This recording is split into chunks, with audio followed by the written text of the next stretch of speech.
mind is so delighted by narratives. It loves to tell stories.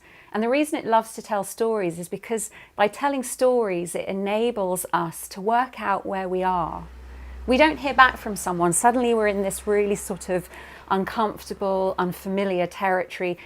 So we tell a story. We tell ourselves a story so that we can go, okay, I know where I am. How often do we do it? How often when, say, we don't hear back from someone, we're like thinking, oh, they don't like me anymore, they've met somebody else. But isn't it ironic that we tell ourselves a story so that we can know where we are, and yet how often is that story a really positive one? How often, when you don't hear back from someone, do you say, do you know what? They are so unbelievably bowled over by my beauty that they have fainted. They have fainted for 4 hours and they're unable to pick up their phone. Did you tell yourself that the last time you didn't hear back from someone? That beautiful story that could have made you feel really fantastic? Or did you say, oh God, well, you know what? Like when we said goodbye the last time, I was kind of a bit goofy, so maybe they don't like me anymore. So we tell ourselves these stories for comfort.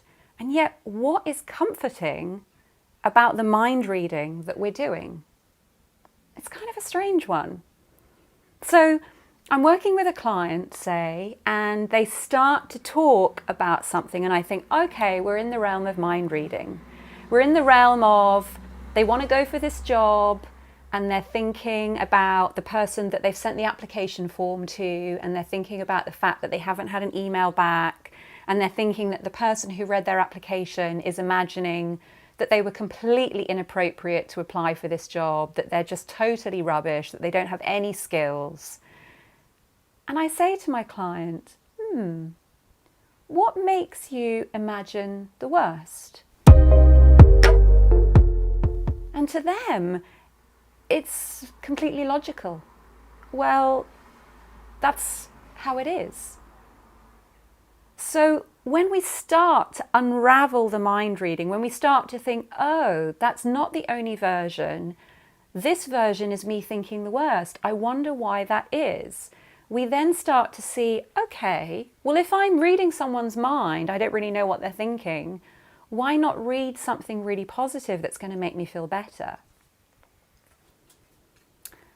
So then we have a little bit of a think about that, and we're like, yeah, but if I haven't heard back from him, and I imagine that he's so bowled over by my beauty that he's completely forgotten where he's left his phone, what if when I do hear back from him, he dumps me? Oh, so it's too scary to imagine something really nice in case something bad happens. So I want to just put that little ripple in the waters of your mind that says, the next time you find yourself mind reading, just take a pause. Whoa, this smells a little bit like mind reading. How do I really know? How do I really know this? And what makes me imagine the worst? So maybe that little voice does say, you know what? It's too much right now to even begin to imagine the best.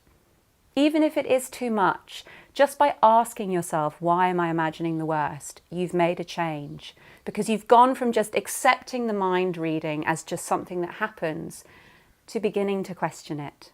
And that can be enough for now. And even that is a really great step. And when you're ready to go a little step further, you go a little step further. Step into that place where you are imagining the very best. And so you're spending the whole afternoon thinking, you know what, things are really actually pretty cool.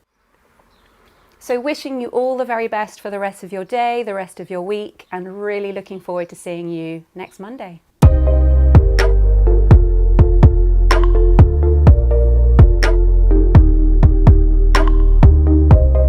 Hello, hello, let's write.